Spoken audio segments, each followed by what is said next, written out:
Yoranai Totato Farireira'a et bienvenue dans Bien dans son Fari.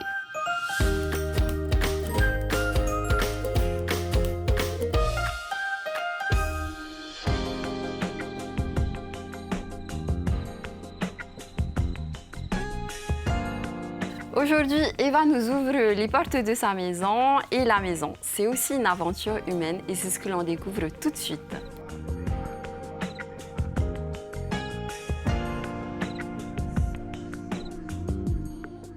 Yorana Eva. Yorana Fari.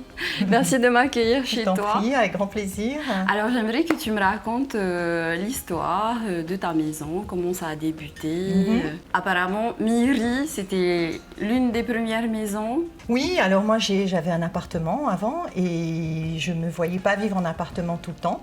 Donc en 2012, j'ai acheté mon terrain ici. Voilà, c'était magnifique. Il n'y avait aucune maison là-haut parce qu'on est quand même haut. Puis le terrain était petit, donc correspondait à mes moyens aussi. D'accord, alors tu commences la construction juste après alors.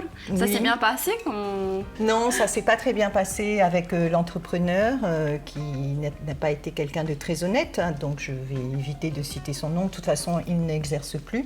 Mais du coup, ça a été une aventure humaine avec les amis. C'est ce que je retiens en fait de cette aventure, quoi. Comment ils t'ont aidé alors justement? Eh ben, mon ami Patrick Guichard, il a été tous les jours avec moi sur le chantier. Mes amis, ils sont venus, on a fait le lambris, on a gardé l'équipe actuelle, en fait, les gars qui bossaient sur place, on les a gardés. C'était pas de leur faute. Voilà, eux, ils y étaient pour rien, hein, et eux-mêmes avaient besoin de travailler. C'était compliqué, mais c'était une très belle aventure au final, parce qu'aujourd'hui, quand on en parle, on se remémore que les bons moments, les apéros chantiers, le maha avec les gars, enfin voilà, quoi.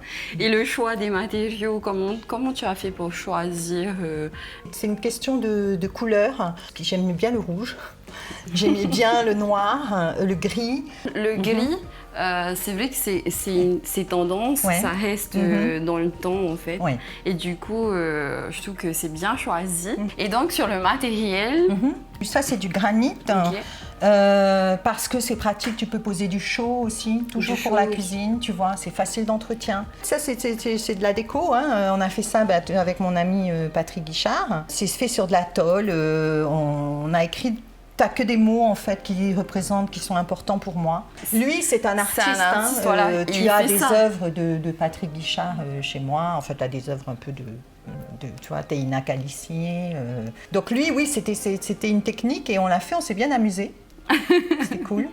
Eva, j'aimerais bien qu'on aille voir ta chambre. Ok. C'est pas...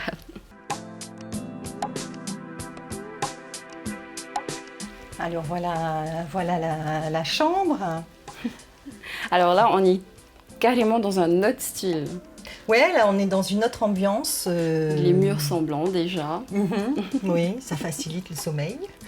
C'est assez épuré aussi, on va dire qu'il n'y a pas grand-chose, tu vois. Oui, il n'y a pas beaucoup de meubles. Non, il y a très peu de choses. Bon, après, je passe pas beaucoup de temps au lit. Je me lève et puis je pars dans mon jardin tout de suite, quoi. Alors là, on a beaucoup de choses vintage, comme par exemple le coffre qui est là. Ça, c'était les meubles que ma mère achetait à l'époque ici. Je te parle de ça il y a plus de 25 ans, quand ils faisaient venir les meubles de Bali, d'Indonésie. Ah ok, c'est un meuble baliné. C'est un meuble baliné, ça. Magnifique en tout cas le travail dessus. Merci. Et alors, à côté de ça, tu as des lampes aussi qui sont... Oui, alors les lampes, tu sais quoi, je les ai eues dans un vide dressing. Okay. Parce que j'ai trouvé, c'était des gens qui partaient, qui avaient mis en dépôt-vente et j'ai adoré le style. Ça fait très girly, quoi, en fait. Alors pas du tout, le style, je saurais pas te dire, c'est plutôt vintage, oui, tu as raison. Eva, avant de continuer sur l'extérieur, je te propose de faire une pause et on se retrouve juste après.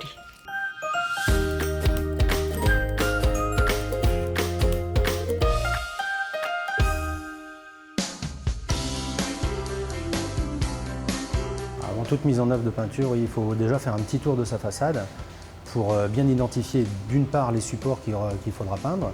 Il y a du bois, de la maçonnerie, du béton, des anciennes peintures et bien sûr tous les désordres qui peuvent nuire après à la bonne tenue de la peinture et à sa bonne cohésion.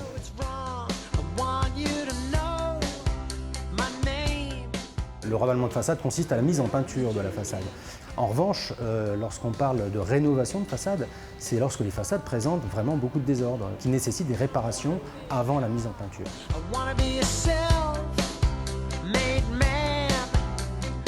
Alors on parle de désordre quand on parle de farinage, par exemple, de la peinture, qui occasionne des décollements de la nouvelle peinture, de fissures, de micro-fissures, d'éclatements de béton, d'épaufrures. Tout ça, ce sont des désordres. Il y a aussi tout désordre des micro-organismes, des désordres de développement de végétaux comme la mousse, la moisissure, les algues et les lichens qui viennent enlaidir la façade, l'encrasser et nuire aussi, bien sûr, si on ne les élimine pas, à la bonne adhérence des nouvelles peintures qu'on va appliquer. Et pour chaque désordre, il y aura un traitement particulier. Quand on parle de mousse, de moisissure, d'algues, de lichens, donc de développement de micro-organismes en façade, le nettoyage haute pression sera le plus adapté. Il est très recommandé d'appliquer un agent décontaminant, exactement comme lorsqu'on se coupe, on ne met pas directement un pansement, on désinfecte la plaie, on va désinfecter la façade avec des liquides qui sont spécifiques. Pour ce qui est ensuite des éclats de béton, il y a des mortiers de réparation spécifiques. Pour ce qui est de ce qu'on appelle le bullage du béton, quand on est sur une façade neuve, notamment en béton banché, il y a des petites bulles qui se créent quand on coule le béton et ces petites bulles, il faut les reboucher absolument avant de mettre en peinture, sinon la peinture ne rentre pas dans les cavités et c'est par là que l'eau s'infiltre.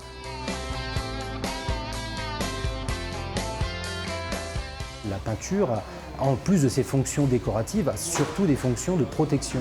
En façade, on n'utilise jamais de teinte vive. Ça va créer ce qu'on appelle des chocs thermiques et ça va faire dilater la maçonnerie qui va se rétracter la nuit et se redilater. Et c'est ça qui occasionne justement des fissurations. Les moments privilégiés pour repeindre une façade sont bien entendu les périodes sèches. Bien sûr, il y a des contraintes particulières en Polynésie, c'est que le taux d'humidité dans l'air est extrêmement important. Les peintures à l'eau ne vont pas éliminer l'eau qu'elles contiennent et donc elles vont sécher très difficilement si le temps est très humide.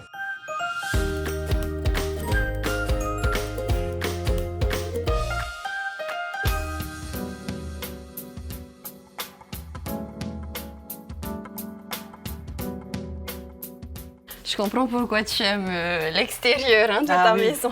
C'est magnifique. Alors là, petit coin mer. Oui, On est cosy, complètement là. Là, tu es dans le cosy tranquille. C'est mon spot à petit déjeuner. Je prends mon petit déjeuner là en fait. C'est beau. Ouais. Toutes les couleurs ont été bien choisies d'ailleurs. Ouais. Le bleu vert comme ta robe. Comment ça t'est venu tout ça? C'est parce qu'il y a la piscine. En fait, oui, si tu veux, ouais, voilà, j'ai vraiment voulu couper les couleurs à l'intérieur et les couleurs à l'extérieur. C'est-à-dire qu'à l'extérieur, je voulais des couleurs vives et en même temps douces, tu vois. Pas de rouge, pas de noir. Donc, tu es partie sur des tons pastels. Sur des tons pastels, tu vois, là, tu as vraiment quelque chose à l'œil qui est reposant. Voilà. C'est une accumulation d'objets. Ah bah ça. Mais c'est bien choisi. Tu as trouvé les lieux, le thème qui allait avec. Après, tu as beaucoup de choses qui sont vieilles dedans et en fait qui ont trouvé leur place aussi. Tu vois, les mobiles, c'est chilien. Je les ai ramenés du Chili. Ça vient du Maroc. Et puis, tu as toujours les fleurs présentes, les plantes qui sont présentes partout, quoi. Mais parce que tu aimes aussi jardiner. D'ailleurs, là, ça se voit. Alors là, pareil, tu as mis beaucoup de meubles. Mais comment tu fais pour faire en sorte que ça matche en fait? Tous ces objets, tous ces meubles. En fait, je pense qu'il faut oser. Il faut oser aussi la différence, tu vois. Il faut aussi je pense que l'extérieur mérite d'avoir des meubles. Souvent on dit ah non, ça va les abîmer et tout. Un meuble, il faut qu'il vive. Tu vois, il est abîmé, il est au-dessus, tu vois. Mais j'aime bien transformer les objets en fait. J'aime bien qu'ils aient une utilité, tu vois. Ok. On continue. Alors là, c'est ton coin où tu te restaures. Les chaises, elles sont originales. C'est toi qui les as faites? Oui, alors cette table et les chaises, c'était tout noir. Et en fait, dernièrement, j'ai tout poncé. Et j'ai utilisé plusieurs couleurs, tu vois. Je voulais que ce soit un petit peu... que ce soit pas que du bleu posé, quoi. Donc j'ai repeint, j'ai fait un peu avec de la bombe, un peu avec du pinceau, un peu avec du tampon. Voilà, on est dans le thème de la mer un peu, ouais.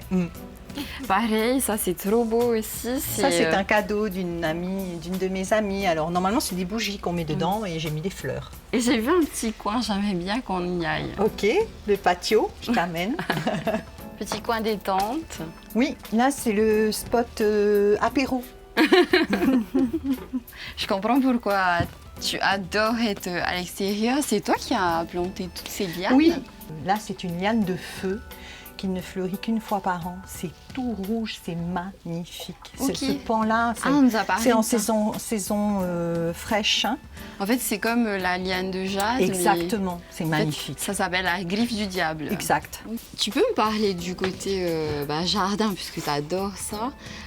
Comment tu as fait pour le choix de tes plantes à l'extérieur J'ai piqué un peu chez les copains, ma maman m'a donné des plantes et du coup ça s'est orchestré comme ça, très naturellement, hein, les plantes, hein, mais il faut que j'arrête quoi, parce que je n'ai pas non plus une grande surface. Le luminaire aussi, il est magnifique. Le luminaire, ouais, c'est de la corde de chanvre, tu vois, parce que j'ai un souci, je n'aime pas avoir les fils électriques. Et donc là, c'était un bon compromis, la corde en chanvre. En tout cas, Eva, merci de nous avoir reçus. Ta maison, elle est chargée d'histoires, de relations, de partage. Et d'ailleurs, on remercie tous tes amis d'avoir contribué à cette construction parce que vraiment, je trouve ça trop mignon chez toi. Merci beaucoup, merci. Et nous, on se retrouve la semaine prochaine. N'hésitez pas à aller nous voir sur les replays de TNTV. Nana!